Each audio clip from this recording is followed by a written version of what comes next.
Bonjour à tous et bienvenue ce matin à l'heure des pros sur Europe 1 jusqu'à 9h30 et sur CNews jusqu'à 10h30. Ce soir, France 2 programme un téléfilm qui raconte la vie d'une jeune femme soumise à l'influence de cercles intégristes catholiques. Bénie soit Sixtine fut d'abord un récit de Malice Adhémar. Son parcours a inspiré cette histoire, celle d'une épouse. Mariée à un homme, elle découvre avec cette union l'enfer d'une prison dont les règles sont érigées au nom de la religion catholique. Je lisais ce matin la page qu'a consacrée le journal Le Parisien à ce téléfilm et ce que rapportait la journaliste, je la cite, « Bénie soit Sixtine, lève le voile sur les groupuscules souvent invisibles qui prolifèrent en France », est-il écrit. Effectivement, ils sont tellement invisibles qu'ils prolifèrent. Je ne doute pas que cette fiction soit remarquable, qu'elle traite d'un sujet intéressant qui, je l'avoue, ne me semble pas un fait de société, mais davantage un cas unique qu'il faut évidemment condamner. En revanche, je sais que Delphine Ernotte, la présidente de France Télévisions, n'aurait jamais accepté qu'un scénario raconte l'emprise d'une religion autre que catholique sur une jeune personne. Je sais que le service public n'aurait jamais financé pareille entreprise. Je sais aussi que si à Dieu ne plaise, Madame Ernotte eût envisagé une fiction sur un tel sujet, nombre de voix, d'associations dénonceraient, comment dit-on déjà, la stigmatisation d'une religion à travers un exemple dont on ne saurait tirer une généralité. Qu'au nom du vivre ensemble, ce téléfilm offenserait les croyants de la dite religion, que France Télévisions n'est pas là pour diviser les téléspectateurs, mais au contraire les rassembler. Bref, le charabia habituel. Rassurez-vous, Madame Ernotte, aucun catholique ne viendra taguer France Télévisions. Rassurez-vous, Madame Ernotte, aucun syndicat ne montera au créneau pour regretter cette programmation. Les catholiques en ont vu d'autres. Père, pardonnez-leur, car ils ne savent pas ce qu'ils font. Il est 9h02. Chana Lousteau. 9h, 9h30, l'heure des pros sur CNews et Europe 1.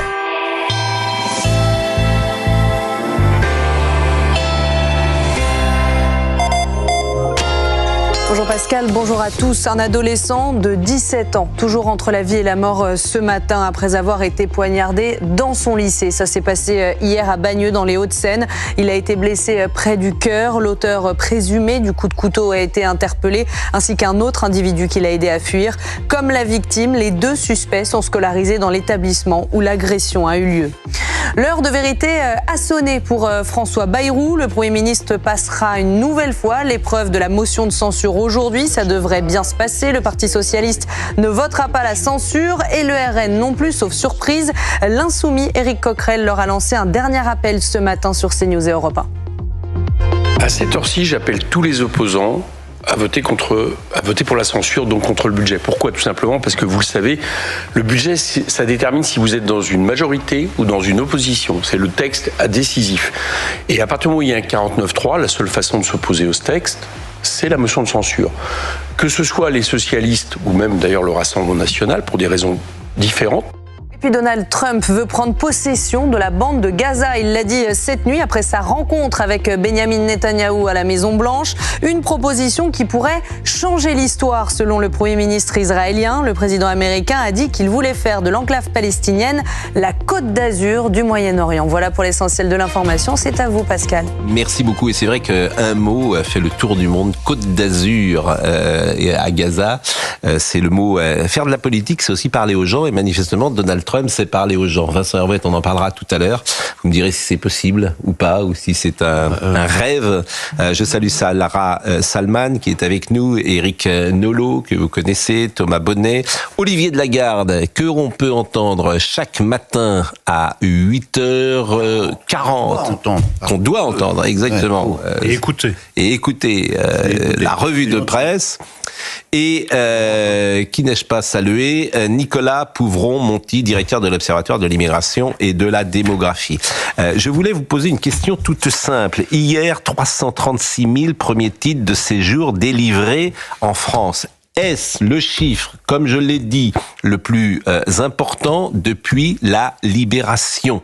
De toute évidence, c'est le cas. Les chiffres datant d'avant les années 70 sont hélas assez difficiles à consulter. Mais l'étiage qu'on a eu annoncé hier pour l'année 2024 est clairement un record historique, qui fait d'ailleurs suite à un autre record historique, celui de l'année précédente. Il y a une toute petite évolution entre 2023 et 2024, c'est plus 2%. Ce qu'il faut voir, c'est la dynamique depuis 25 ans. C'est-à-dire que le nombre de titres de séjour qu'on a accordé l'an dernier, c'est le triple du nombre qu'on accordait à la fin des années 90. Donc cette accélération migratoire, depuis maintenant plus de 2 décennies, elle est engagée de manière très forte. Alors, est-ce qu'on sait précisément, parce que est-ce qu'on sait si ce sont l'âge, est-ce qu'on pourrait savoir l'âge, le sexe, d'où viennent-ils, est-ce des hommes, est-ce que le regroupement familial, par exemple, est compris là-dedans, dans ces 334 000 ? Absolument. Alors, ce qu'on sait sur les principales nationalités bénéficiaires l'an dernier, c'est que ce sont les mêmes nationalités que sur toutes les années précédentes. Maroc, en tête, depuis 2018. Devant l'Algérie, deuxième, puis la Tunisie. Donc, les 3 pays du Maghreb font le trio de tête. Une poussée aussi des titres accordés à des pays d'Afrique subsaharienne. Et au sein de cette immigration, il y a environ un quart d'immigration familiale, au sens large. Dans laquelle... Ça, c'est le regroupement familial. Alors, en fait, le regroupement familial, c'est qu'une partie de l'immigration familiale. Le cas le plus nombreux, c'est les familles de Français, et notamment les conjoints de Français. Donc, cette immigration familiale, elle est structurellement plus forte en France qu'ailleurs. Sur une période de 15 ans, les données de l'OCDE nous disent que 2005-2020, la France a reçu l'immigration la plus largement pour motif familial de toute l'Union européenne. Mais pardonnez, je comprends pas. Vous dites les conjoints de Français, j'ai pas compris. Conjoints de Français, c'est-à-dire qu'un Français qui... Puisque ce sont des étrangers. Alors, en fait, un Français qui épouse un ou une étrangère a le droit de faire venir son ou sa conjointe en France sous réserve d'un certain nombre de critères. Et ces titres-là sont des titres d'immigration familiale, mais c'est pas exactement le regroupement familial qui, lui, concerne des étrangers qui font venir leur famille en France. Je sais pas si la nuance est claire. Bah, tout le monde la comprend, la nuance, ou il y a que moi qui... Voilà, il y a que moi... Généralement, quand je comprends pas quelque chose, ce qui est fréquent, je pose une question. Et je pense que tes spectateurs, si je comprends pas... De l'autre, il y a des étrangers. Exactement. Il y a 2 étrangers, un Français, un étranger. C'est ça. Alors, est-ce qu'on sait, par exemple, si ce sont le rapport entre hommes et femmes ? Alors, dans les titres de séjour accordés l'an dernier, on ne le sait pas. Oui. Et pourquoi on le sait pas ? Parce que moi, j'aimerais le savoir. Parce que le ministère de l'Intérieur ne communique pas dessus, ça fait partie du... Parce qu'en fait, j'ai l'impression, je vais vous dire, j'ai l'impression qu'il y a que des hommes. Alors, j'ai l'impression qu'à 80%, ce sont des hommes qui entrent. Mais comme ce n'est qu'une impression, Alors, d'abord, ce qui est notable, c'est que les titres de séjour ne concernent que des majeurs. En termes d'âge, ça vaut la peine de le dire. Il y a un flux de mineurs qui n'est pas comptabilisé, qui peuvent accompagner ces majeurs. Là où on a une ventilation par sexe, c'est sur les demandes d'asile. Et sur les demandes d'asile en France, effectivement, les hommes sont très majoritaires, de l'ordre de 60-65%, avec des pics à plus de 80% sur certaines nationalités. Exactement, mais c'est le sentiment que j'ai. 80%. Alors, pourquoi il y a plus d'hommes que de femmes ? Écoutez, ça dépend des motifs. C'est-à-dire que dans l'immigration familiale, il est possible qu'il y ait un peu plus de femmes que dans d'autres types d'immigration. Mais typiquement, dans les titres de séjour qui ont le plus augmenté l'an dernier, c'est les titres pour motifs humanitaires. Et les titres pour motifs humanitaires, c'est globalement le droit d'asile sur lequel il y a... Mais les hommes demandent plus le droit d'asile que les femmes ? On compte plus d'hommes que de femmes. Quelle justification de cela ? Écoutez, alors, on peut estimer que les hommes sont plus prompts à prendre le risque de l'immigration, qui est quand même un parcours semé d'embûches, notamment quand on demande l'asile. Après, on peut aussi estimer que les hommes se projettent plus facilement dans une vie à l'extérieur de leur pays, mais ça pose quand même un certain nombre de questions. Excusez-moi, une précision sur tout à l'heure. Quand vous dites des Français qui... Éric Nolot. Que leurs conjointes les rejoignent. Est-ce que ce sont des Français qui eux-mêmes sont d'origine étrangère, c'est-à-dire que c'est ça en fait le cas le plus général. Alors voilà. effectivement, c'est ça qu'il faut préciser peut-être. Tout à fait. En fait, c'est un cas fréquent qu'on a du mal à quantifier parce qu'il n'y a pas de statistiques sur ce thème-là en France. Mais oui, il est évident que dans ce volume important de titres conjoints de Français, il y a un certain nombre de Français d'origine immigrée qui épousent un ou une étrangère issue du même pays d'origine que leurs parents, et ça implique une forme d'endogamie qui est pas forcément propice à l'intégration. Nicolas Pouvron-Monti, directeur de l'Observatoire de l'immigration et de la démographie. On peut rappeler ce qu'est cet observatoire de l'immigration et de la démographie, de qui il dépend? Est-ce un organisme privé? Oui, très classiquement, c'est un think tank, un laboratoire d'idées qui ne dépend de personne, puisqu'on est indépendant à la fois de l'État et des partis politiques. Et l'une de nos missions essentielles, c'est d'essayer de remettre des faits, des chiffres, des données objectives dans ce débat qui en manque parfois assez cruellement. L'âge de ceux qui arrivent, parce que en fait, les statistiques ethniques n'existent pas en France. Est-ce que les statistiques ethniques existent dans un autre pays de l'Union européenne? Alors, il y a des statistiques ethniques dans d'autres pays européens, au Royaume-Uni notamment. On sait qu'il y a un recensement où les gens se déclarent sur des bases qu'en France on qualifierait de raciales, c'est-à-dire on se déclare white British ou black Caribbean ou ce genre de choses. En France, on n'a pas ça. Par contre, on a tout un appareil sur les immigrés par pays d'origine, les descendants d'immigrés de deuxième génération par pays d'origine, et ça permet déjà de dire un certain nombre de choses. C'est-à-dire que si on prend un critère d'intégration typique qui est le taux d'emploi, c'est-à-dire la part des gens qui sont en âge de travailler et qui occupent un emploi, population générale 68%, immigrés originaires d'Algérie 56%, deuxième génération originaire d'Algérie 49%. Donc vous voyez, ça montre que certaines des difficultés propres à notre immigration, et notamment une intégration plus faible sur le marché du travail, ne se résolvent pas magiquement d'une génération à l'autre. Quand Jean-Luc Mélenchon dit qu'un Français sur 5 a un grand-parent issu de l'immigration, c'est vérifiable ou pas ? Oui, l'ordre de grandeur est juste de ce point de vue-là. Après, ce qui est notable en France, c'est aussi une différence avec d'autres pays européens, c'est le fait qu'on a une immigration géographiquement très concentrée. Pour dire les choses clairement, la France accueille l'immigration la plus africaine parmi tous les pays d'Europe. C'est 3 fois la moyenne de l'Union européenne. Dans ces immigrés africains, 6 sur 10 viennent du Maghreb. Mais ce qui est notable depuis les années 2000, c'est la forte poussée de l'immigration subsaharienne. Le nombre d'immigrés qui viennent d'Afrique sahélienne, guinéenne ou centrale a doublé dans notre pays depuis l'an 2000. Est-ce qu'on sait le nombre d'étrangers qu'il y a en France aujourd'hui ? Alors selon l'INSEE, on a en France 5,3 millions d'étrangers, ce qui fait 8,2% de la population. Ça paraît faible, mais en pourcentage, comme en nombre absolu, c'est un niveau historique. Il n'y a jamais eu autant d'étrangers en France qu'aujourd'hui. Ça, c'est des étrangers, hein ? Absolument. On parle vraiment de gens qui n'ont pas la nationalité française. Et par ailleurs, quand on partage ces données-là, il faut... Les clandestins, là, il n'y a pas les clandestins. Alors, l'INSEE recense à la fois étrangers en situation régulière et irrégulière, donc normalement, les deux sont comptés. Mais ce qu'il faut dire, c'est que depuis l'an 2000, il y a 3 millions de personnes qui ont acquis la nationalité française. Et évidemment, cette politique d'attribution large de la nationalité, elle fait fondre mécaniquement le nombre et la part des étrangers, qui est néanmoins plus élevée qu'elles ne l'ont jamais été. Bon, on n'a pas l'âge, vous m'avez pas dit, hein. On ne sait pas l'âge, on ne sait pas si. Oui, de ces jours, on n'a pas de données très fermes. Oui, mais c'est ça qui est extrêmement. Enfin, je trouve, je vous assure, le fait qu'on ne donne pas précisément ces informations-là me fait dire qu'on ne veut pas les donner. Donc, comment ? Il y a un énorme enjeu d'accès à l'information en matière d'immigration et de la rétention, c'est certain. Voilà, je trouve ça toujours étonnant. Est-ce qu'on sait le nombre de personnes qui repartent par exemple, sur les 336 000 premiers titres de séjour délivrés cette année, combien repartiront ? Alors, typiquement, ça fait partie des choses qu'on mesure très mal en France. C'est-à-dire que l'INSEE estime en moyenne que sur 15 ans, pour une personne immigrée qui quitte le territoire national, il y a 4 immigrés qui entrent. Donc le solde migratoire des immigrés, il est très positif, très excédentaire. Après, un bon indicateur pour voir ceux qui repartent, c'est le stock, c'est-à-dire le nombre de titres de séjour en cours de validité, pas seulement ceux attribués l'an dernier, mais ceux qui sont toujours valides aujourd'hui. Et là, on est sur un niveau historique, c'est-à-dire qu'on a 4 100 000 titres de séjour en cours de validité en France, donc qui concernent des étrangers extra-européens majeurs en situation régulière. C'est 30% de plus qu'en 2017, c'est 50% de plus qu'en 2012, c'est 70% de plus qu'en 2007. Donc c'est une hausse structurelle qui finalement traverse les majorités et les gouvernements successifs. Vous êtes un des meilleurs spécialistes et vous venez régulièrement sur CNews. Je trouve que vous êtes même le meilleur spécialiste, Nicolas Pouvron-Monti, directeur de l'Observatoire de l'immigration et de la démographie, sur ce sujet. Vous êtes celui, vous venez de nous le prouver à l'instant, qui répond le mieux. Est-ce que vous êtes invité sur d'autres plateaux que CNews ? Écoutez, oui. Oui, je ne saurais m'en plaindre. Je ne citerai pas la concurrence ici. Mais si vous pouvez d'ailleurs, parce que je trouve que c'est intéressant. Mais est-ce que vous allez par exemple sur le service public ? Est-ce qu'on vous invite pour donner ces informations, puisque vous êtes un expert et on préfère parfois recevoir Monsieur Lebras ou d'autres gens qui a une autre vision que vous sur l'immigration. Vous êtes factuel d'ailleurs.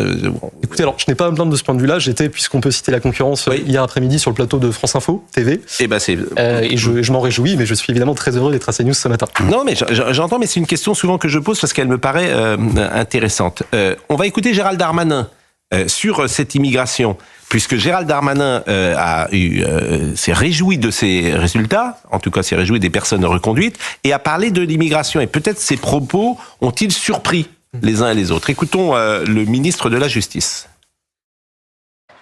L'immigration, justement, les chiffres en France pour 2024 ont été publiés aujourd'hui. Les expulsions d'étrangers sont en hausse, plus 26,7%. Les régularisations, elles, sont en baisse de 10% avant même l'application de la circulaire Retailleau. Est-ce qu'il faut réduire encore plus les régularisations, comme le souhaite le ministre de l'Intérieur ? C'est une question très vaste, difficile à répondre en quelques instants. Moi, je ne pense pas que la migration soit mauvais pour le pays. Ah oui. Voilà. Vous dites pas que c'est pas une chance pour la France, comme le dit Bruno Retailleau. C'est une chance d'avoir des immigrés qui y travaillent, qui s'assimilent, qui respectent la République. Mes deux grands-pères étaient une chance, je crois, pour moi, parce que je suis devant votre plateau.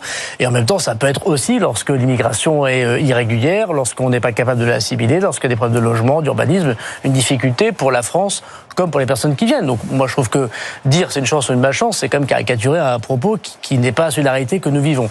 L'immigration est un fait qui touche tous les pays du monde et ce sera un fait de plus en plus important du fait du moins de démocratie dans le monde, du réchauffement climatique, des réfugiés et il faut qu'on écoute le mouvement du monde.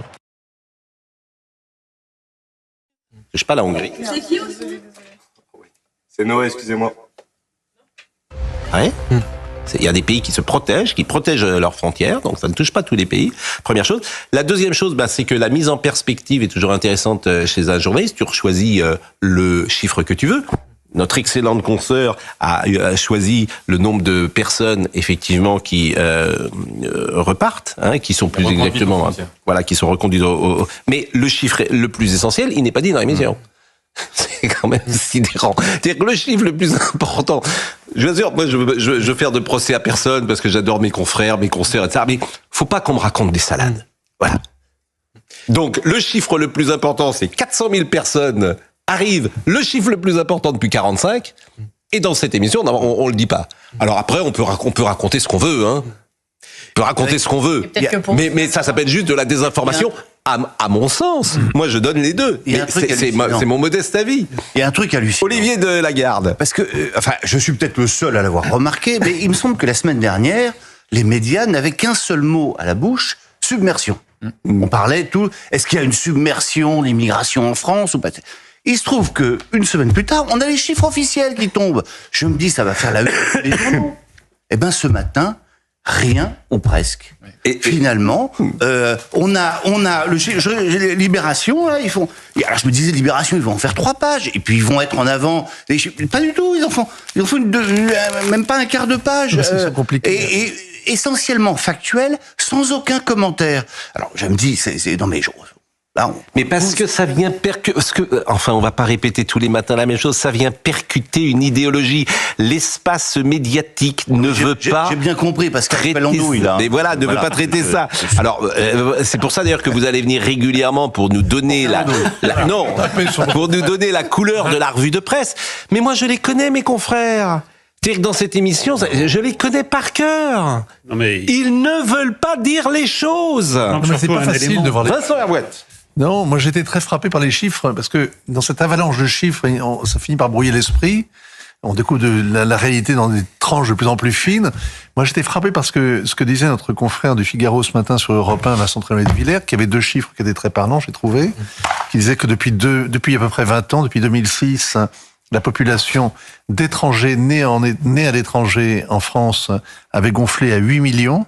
8 millions de personnes, 8 millions d'étrangers nés à l'étranger en France, et vous ajoutez à ça 7,5 millions de gens qui sont nés en France mais de parents étrangers, et vous arrivez donc à 22% de la population en France. 22% de la population. Et effectivement, c'est partie des chiffres que j'avais pu avancer dans une tribune pour le Figaro la semaine dernière, et c'est une donnée absolument importante. Et une autre donnée essentielle, on a pu commenter il y a 15 jours de ça les chiffres de la natalité en France, un nombre de naissances au plus bas, là aussi depuis la fin de la Seconde Guerre mondiale. Et ce qui est notable, c'est qu'en 2023, pour la première fois, plus de 30% des naissances en France ont été issues d'au moins un parent né en dehors de l'Union européenne. Donc les phénomènes migratoires et les phénomènes de natalité s'accélèrent entre eux. Donc la courbe démographique fait que ça s'accélère. Oui, bien sûr. Le sentiment de submersion, c'est pas une submersion, parce que la submersion politique. Ça laisse penser qu'il y a une vague. Et non, c'est pas une vague. Non. Alors on va écouter Jean-Luc Mélenchon et après je donne la parole à Éric Nolot, puisque Jean-Luc Mélenchon lui souhaite évidemment cette nouvelle France. Il le dit. Faisons du passé, faisons table rase.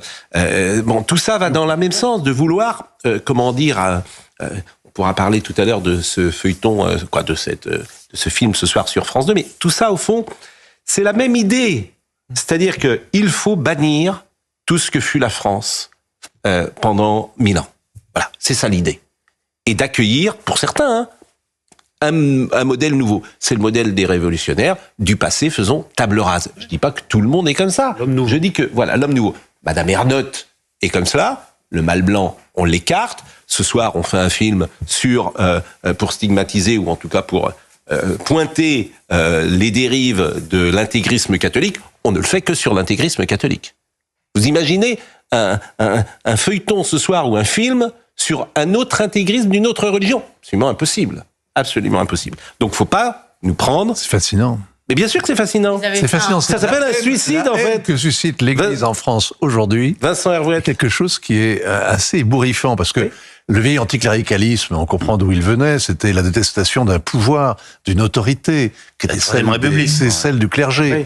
Le clergé n'a plus aucun pouvoir, et il pratique dans 1000 endroits de la société et ils ont un rôle social très important, en plus de leur fonction évidemment de spirituelle. Mais cette haine qui jamais ne désarme, cette hostilité qui toujours vient ainsi dresser les esprits contre l'Église, contre les catholiques, avec un fantasme. Mais c'est très curieux. C'est très facile de s'en prendre aux catholiques. Bon. Il n'y aura pas de tag demain sur France Télévisions. Mais je relis cette phrase. C'est dans Le Parisien ce matin. Béni soit Sixtine, lève le voile sur les groupuscules souvent invisibles qui prolifèrent en France. Qui prolifèrent. Voilà ce qui est écrit dans Le Parisien. Il y avait eu vraiment. Faut qu'on me dise vraiment ces groupuscules qui prolifèrent. Les mots ont un sens. Ça veut dire qu'il y en aurait partout. Vous avez vu des groupuscules intégristes catholiques partout? Non, mais c'est pas grave. Pascal, ils avaient fait tout un complément d'enquête sur le collège Stanislas, comme si c'était un immense fléau, alors qu'il y avait beaucoup de choses à faire. Donc, bien sûr. Donc c'est idéologique. Mais France, avec notre argent. Entre évidemment France Télévisions et dans ce rapport à la France d'hier, ça va du mâle blanc qu'il faut enlever jusqu'à la religion. Tout ça est cohérent. C'est un projet avec des budgets colossaux. C'est un projet culturel cohérent. Exactement. Qui est mise en place de wokistes dans cette entreprise et c'est l'argent des Français. Mais France Inter est pareil. Mais personne ne dit rien. Madame Dati pourrait dire quelque chose. Elle pourrait dire quelque chose sur ce sujet. Elle pourrait. Mais personne ne dit rien. Donc nous le disons, il me semble, parce que en plus, beaucoup de gens le disent. Ce que je dis là, beaucoup de gens le disent. Alors, écoutons Monsieur Mélenchon sur la créolisation. Vous autres, la jeune génération, c'est ça que vous avez à faire. Si notre pays a été labouré, meurtri, accablé de racisme, et il l'est encore, vous voyez ce surgissement partout, dans l'édition, dans la presse, dans la télé, partout, ce surgissement du racisme, du différentialisme, de l'essentialisation des hommes comme hommes, des femmes comme vraies femmes. Tous ces discours obscurantistes qui vous couperaient de la route de la tâche que vous avez à accomplir. Dans notre pays, 1 personne sur 4 a un grand-parent étranger. 40% de la population parle au moins 2 langues. Nous sommes voués à être une nation créole et tant mieux que la jeune génération fasse le grand remplacement de l'ancienne génération. Alors elle n'a pas de mal. Criez pas comme ça, vous n'avez pas de mérite, hein. C'est naturel, hein. Non mais je dis ça pour Zemmour qui a toujours chaque fois qu'il est le mec il retarde 2 trains à chaque fois. Bah oui, chaque génération remplace la précédente, chaque génération est un peuple nouveau. Mais vous avez cette tâche à accomplir, guérir ce pays des plaies du racisme. Non mais